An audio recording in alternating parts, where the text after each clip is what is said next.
Our Parshat Bemidbar, we almost always read it right before Shavuot, as I mentioned on a different video, that we want to finish all the curses, and that is what we read last Shabbat, the Tochecha, the rebuke of the Jewish people, and we want to finish it at least 1 week before the holiday of Shavuot, so that will be one extra Parsha right before Shavuot. This year is going to be just 2 days before Shavuot. We're going to read Parshat Bemidbar. It's a new book.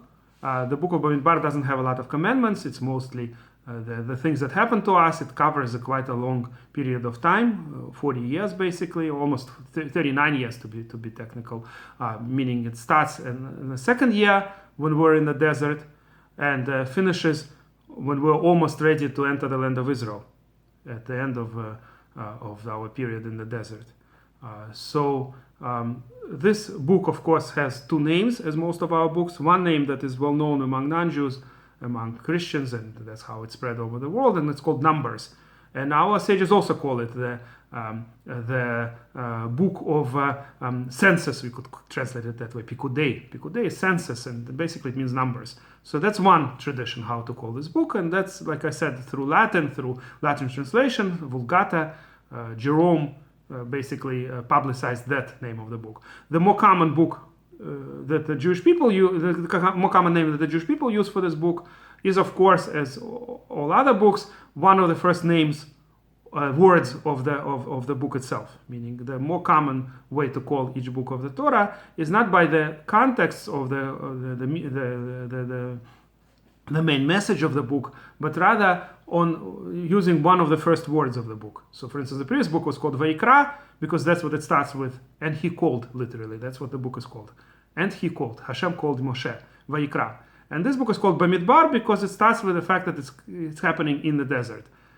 It's not the first word of the book, but it's since the first words are too common, so we take the less common word in the beginning of the book, in the first verse, that Hashem spoke to Moshe in the Midbar Sinai, in the desert of Sinai, the wilderness of Sinai. So this is the book that we call In the Wilderness, Bemidbar.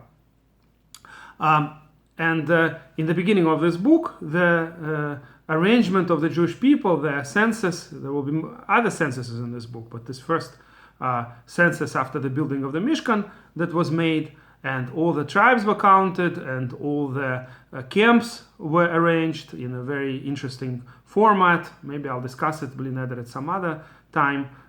This symmetry of 4 directions of 3 tribes each, and all kinds of interesting ideas that relate to it. But what I want to discuss is the idea that the counting of the tribes was from age 20.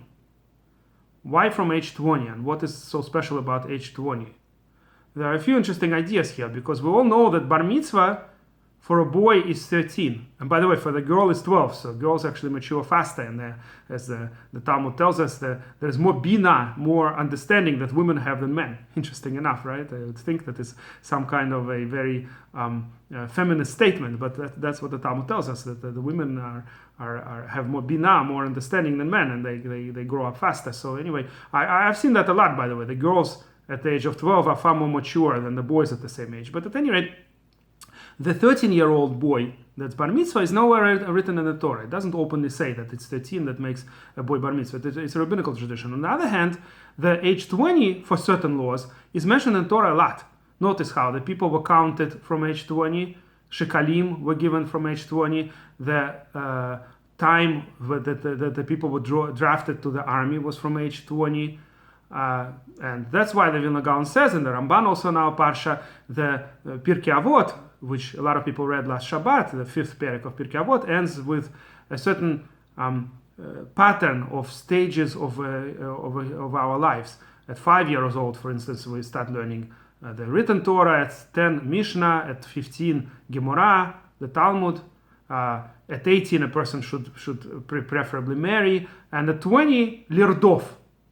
He pursues things. And the Vilna Gaon in his commentary says that it's talking about what we see in our Parsha, that at 20-year-old already a person is drawn to the army. So this age 20 is mentioned in the Torah a lot. as the main age when a person matures fully. Until then, a person is not fully mature. Think about it. So by the age of 20, ideally, he already has 15 years of learning Torah. The written Torah, as we said, the learning of written Torah starts at 5. By 15, he's already reading the Talmud, the most complex part of the Torah, the oral Torah. And so for 5 years, he's been learning the Talmud. And he's already married a lot of times, right? If he marries at 18, so a soldier is a lot of times has a family, which is a very important part, by the way, that a soldier is mature and he has responsibilities and has a family already for a couple of years, maybe has the first child already. This is very important. There was a certain gezerah at some point in Russian government when the Jews were taken to the Tsarist army, and it was a terrible experience. It was, I think, 25 years or something. And a lot of people didn't want to marry off their daughters until this man has already either served in the army or known that he's not going to be drafted anymore. He's not one of those who's not going to be drafted, because they were afraid, that the daughter will marry and then her husband will go to the army. And the Chafetz Chaim, one of the leaders of the generation, used to say that it's better actually if the boys marry early and they have where to come back to. It's a very big challenge to be in the Russian army, but if he knows he has a family, it's a completely different story. He has, the main connection to the Jewish people is his family, and it's very important that people will marry off their daughters, and then whoever is drafted to the army, so they'll have to separate it for all this time. I mean, what can you do? So the Jewish soldiers were from 20 years old. That's older than most armies today that take 18-year-olds into the army. But the Jewish soldiers in the ancient times were 20 years old. The truth is, Rav Shimshon Hirsch, and already before him, Ramban to some extent, proposes that the tzava here is not only the army, and according to Rav Shimshon Hirsch, not even the most importantly the army, but more rather any kind of gathering. Basically, at 20, people already mature enough to be, it's the most productive time of the age of society. In fact, in the last parsha, remember, we were discussing arachim, the various amounts a person would give to the temple. If he says my erech or somebody's erech I want to give to the temple, and the largest erech, the largest amount of money would be at the time between 20 and 60. This is like the most productive time of a person's life. Before that, they're still not fully mature. After 60, already a person is too old. It's 20 to 60, that's the main time of a person's life. Now, there's another interesting thing in Yerushalmi, the Jerusalem Talmud, is that Hashem doesn't punish a person until 20. So even though a 13-year-old is responsible, but that's only in the earthly court. But Hashem only punishes people from age 20. And that's why, like I said, the Shekalim were gathered only from age 20. So 20 is a very important stage of a person's life. Even though 13 is an important stage, but 20 is also an important stage. That's mentioned in the Torah explicitly, that from 20-year-olds, people are mature enough to be part of the collective of the kehillah, of the society, and to be part of the army if necessary.